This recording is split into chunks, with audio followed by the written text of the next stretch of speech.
Pessoal, o nosso curso de matemática financeira hoje fará novamente uso do Excel, da planilha Excel, para a explicação da parte de financiamento. Nós vamos comparar a tabela Price com o sistema de amortização constante, o sistema SAC. Essa aula, em virtude de vários alunos terem pedido, que a gente fizesse a comparação entre os dois sistemas. Há, basicamente, duas formas de amortização de um contrato de financiamento. Contrato de empréstimo, reconhecidas pelo sistema financeiro da habitação. Perfeito? Essas duas formas a gente vai explanar agora e daqui a pouco faremos um exercício prático bastante elucidativo. Então vamos ver. O sistema de amortização constante, SAC, é o mais usado pelos bancos. Perfeito? Cada prestação é composta de uma parte da amortização, que é constante, e outra de juros, que diminui ao longo do tempo. Ou seja, a amortização é o pagamento do principal. Se eu pedir emprestar R$10.000 e for pagar em 5 prestações, vamos supor com amortização constante, eu pego R$10.000 e divido por 5. Então, todo mês eu pago R$2.000 de amortização. Amortização significa pagamento do principal, do valor principal. Os juros serão calculados por fora. Em longo prazo, a amortização é constante, o que reduz, pois, o principal. Foi o que dissemos anteriormente. Os juros são calculados com base no saldo devedor, sendo decrescentes ao longo do período de financiamento. Portanto, a parcela inicial é maior, porém decresce ao longo do período de financiamento. Embora que a prestação seja constante, mas com os juros que vão diminuindo, a prestação vai diminuindo, porque a prestação é um somatório do valor amortizado mais valor dos juros.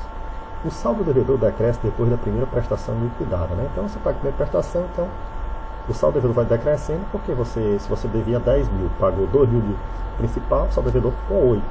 Se pagou mais 2.000 na próxima, ficou 6, e assim sucessivamente. Já na tabela Price, as prestações é que são constantes. Há uma fórmula para o cálculo dessas prestações.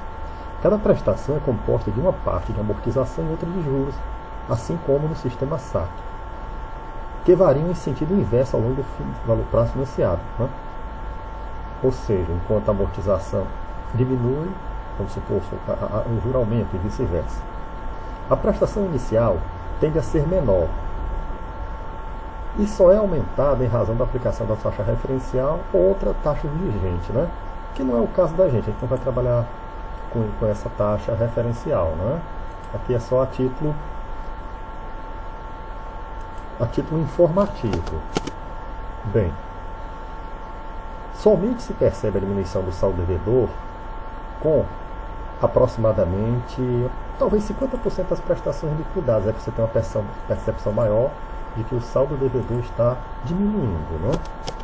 Agora, pessoal, a gente vai passar para um exemplo prático aqui na aba Exercício, perfeito? Então, a partir dessa aba Exercício, a gente vai utilizar aqui para resolver um exercício bastante interessante, fazendo os dois sistemas ao mesmo tempo e comparando mês a mês, linha a linha na planilha Excel, perfeito? Vamos ver aqui.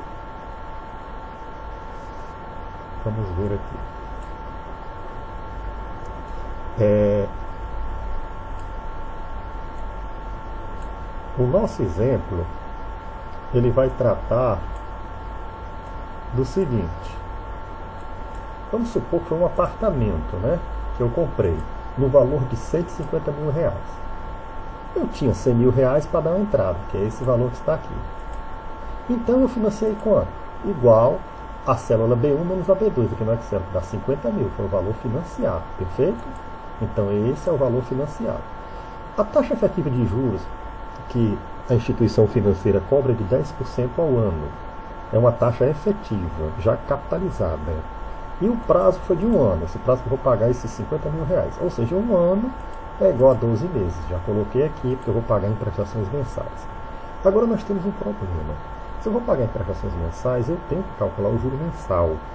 Não é simplesmente eu pegar, por exemplo, igual ao 10%, que é a taxa anual, dividido por 12, porque eu disse que essa taxa aqui que daria 0,83. Essa taxa aqui já é a taxa efetiva, 0,83% ao mês, né? Essa aqui já é a taxa efetiva. Então, para eu calcular a taxa nominal ao mês, eu posso fazer o seguinte: eu pego o 1, adiciono ao B4, B4 é o valor da taxa de juros, dividido por 100. Isso aqui eu elevo a 1 dividido por 12. Depois disso, eu subtraio de 1, tudo isso, e multiplico por 100. E eu encontro o valor de 0,7974,1404. Observe bem, pessoal. É muito interessante que vocês deixem esse número para aplicar lá na fórmula do Excel, aqui embaixo, nos dois sistemas de amortização, porque se a gente arredondar aqui para 0,80, por exemplo, não vai bater o saldo final que deverá zerar, perfeito? Porque aqui o Excel faz uns cálculos bastante precisos, né? Então, quanto mais decimais, vamos chamar assim, melhor o cálculo, certo? Então, vamos dar aqui o Enter. Agora, vamos para o cálculo, mesmo da tabela, perfeito? Eu coloquei as duas tabelas, uma ao lado da outra. O número de meses, eu tenho 12 meses, sendo que eu começo do mês 0, como se fosse assim, que é quando eu obtenho um empréstimo para pagar o meu apartamento junto à construtora e depois eu pago ao banco. Então, eu coloquei do lado esquerdo aqui o sistema de amortização constante, do lado direito a tabela Price, que tem uma prestação constante, certo? Então, o saldo inicial do V2 é esse aqui, 50 mil, a célula B3, ó. A B3, está aqui, 50 mil, né? Coloquei igual a B3. Aí o que é que acontece? O saldo inicial no mês 0 é 0, não tem nada, mas eu fiquei com o saldo final que eu fiquei devendo. Então, no primeiro mês, eu tinha um saldo inicial que eu trago daqui, que é a célula F12, que é essa daqui, ó. Que é F12, é o saldo ao final do período anterior, 50 mil, não é? Mas aí tem a jogada técnica agora. Como a amortização é constante, perfeito? Se eu devo 50 mil, a amortização é o quê? 50 mil, que é o F12 aqui. Então eu coloquei fixo aqui com o cifrão e o cifrão, tanto na coluna quanto na linha, porque senão, quando eu for copiar a fórmula para baixo, ele não copia corretamente, se for relativo, então tem que ser fixado. Eu divido por 12, porque são 12 prestações, embora a taxa que é 10%. Então, quando eu divido por 12 e dou Enter, ele encontra 4.166,67. Se você botasse aqui 4.167,00, depois não ia bater lá, não ia ficar zerado ao final do período. Aí eu pego aqui embaixo, olha, eu faço o mesmo cálculo aqui e boto igual em todos eles. Eu fixei a célula, né? E vai ficar até aqui embaixo, perfeito? Os juros, eles são calculados em cima do saldo devedor, perfeito? Olha. O saldo devedor é esse aqui, ó, 50 mil. É o saldo inicial, juros em cima do saldo inicial do período. Que é o quê? É o B13 vezes o B7. O B7 é esse aqui que a gente calculou, perfeito? E isso dividido por 100. Ó. Coloquei aqui. Observe que eu coloquei o B7 aqui, o cifrão e o cifrão, tanto na coluna quanto na linha, para fixar. Aí eu dou o Enter aqui, ele calcula. Então eu pego agora e puxo a fórmula assim, ó, lá para a última linha, que é a 12. E ele vai fazendo o cálculo, certo? Aí então, a partir daqui, eu calculo o total da prestação, porque a prestação é igual a amortização mais juros. O total dela é, ó, vai ser C13 mais D13. O C13 é esse e o D13 é esse, deu 4.565,37. E a partir daqui, eu sei o quê? Eu sei o seguinte: eu fiz esse pagamento, eu quero saber qual é o saldo devedor. O saldo devedor em cada mês, ao final do mês, é igual ao quê? É igual ao saldo inicial menos a amortização. Observe bem, olha, é o B13 menos o C13. Então dá isso aqui. Agora, no caso, eu posso até puxar aqui a fórmula, né? Ó. Eu puxo aqui até a última linha, que é a linha 12. Vamos ver aqui. Deu 0 aqui no final, olha. É comum a gente fazer esses cálculos e sobrar assim 1 centavo, 2 centavos, ou ficar alguma coisa aí. Mas não se incomode, isso acontece, viu? Depende do arredondamento. Por isso que eu deixei aqui muitas decimais na taxa nominal. Não é? Então, se a gente observar, pessoal, olha, a amortização, eu fiz aqui o total dela, deu 50 mil. E os juros, se a gente somar isso assim, nominalmente, dá 2.591,60, né? Que é igual a soma, olha, soma de D13 e D24, né? Aqui os 50 mil, a soma de C13 e C24. E o total aqui, a soma de E13 e E24. Perfeito? Não precisa fazer o somatório do saldo devedor, porque não faz sentido. Agora nós vamos fazer a mesma coisa para a tabela Price, que é aqui do lado da prestação constante. Se a prestação é constante, ela não varia. Mas para o cálculo da prestação constante, nós temos que ter uma fórmula para tal. É uma fórmula da matemática financeira. Mas nós não vamos usar a fórmula aqui, porque o Excel já tem essa fórmula embutida e vai fazer o cálculo para a gente. Olha bem, a amortização não é o caso. Vamos calcular a prestação, olha bem.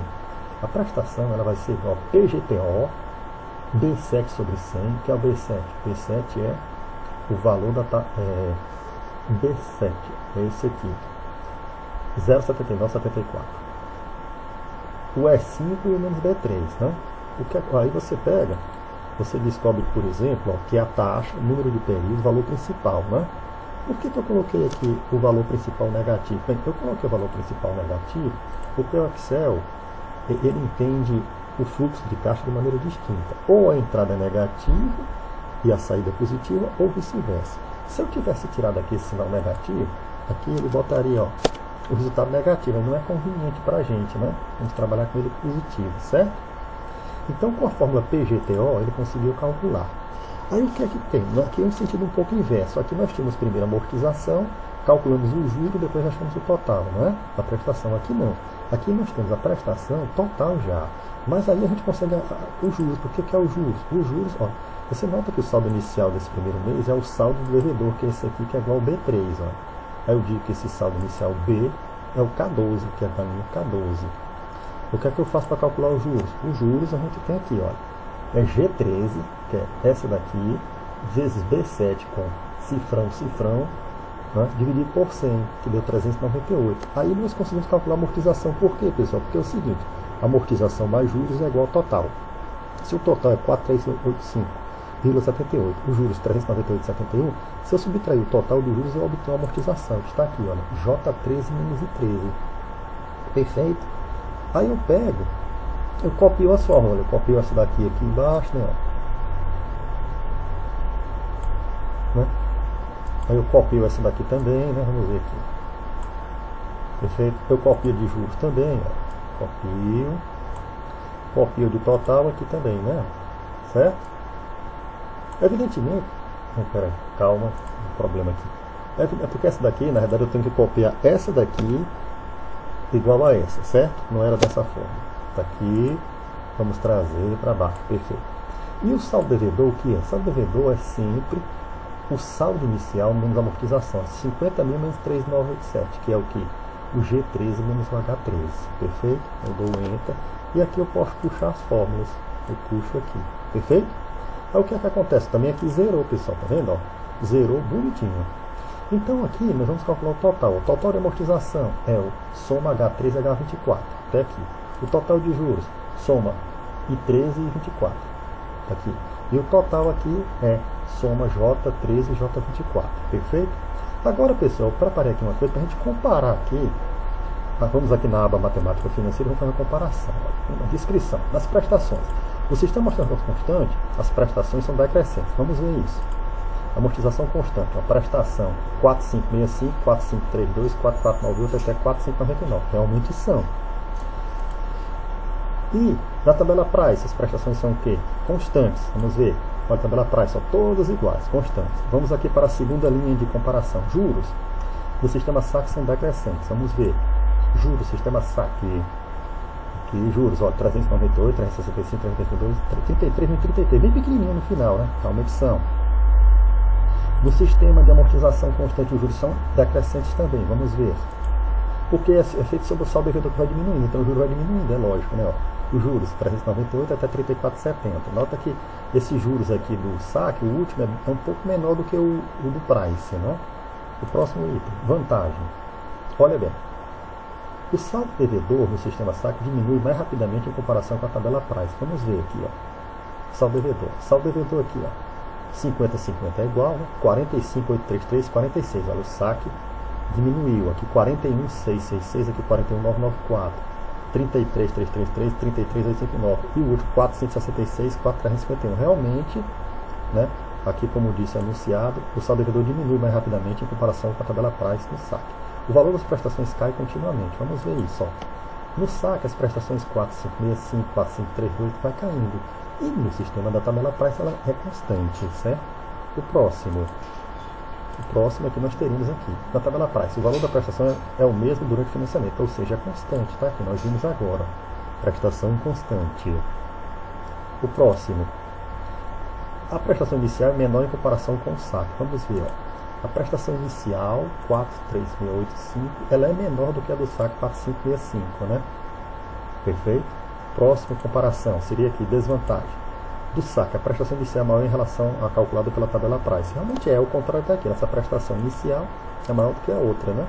Do que é no sistema tabela Price. E o valor das prestações varia mensalmente. Talvez seja uma desvantagem, eu não sei bem até que ponto que o valor das prestações varia mensalmente, né? Talvez para uma pessoa que é mais organizada seja melhor uma prestação constante como da tabela Price. O próximo. O saldo devedor na tabela Price diminui mais lentamente do que no saque. Vamos ver. Saldo devedor.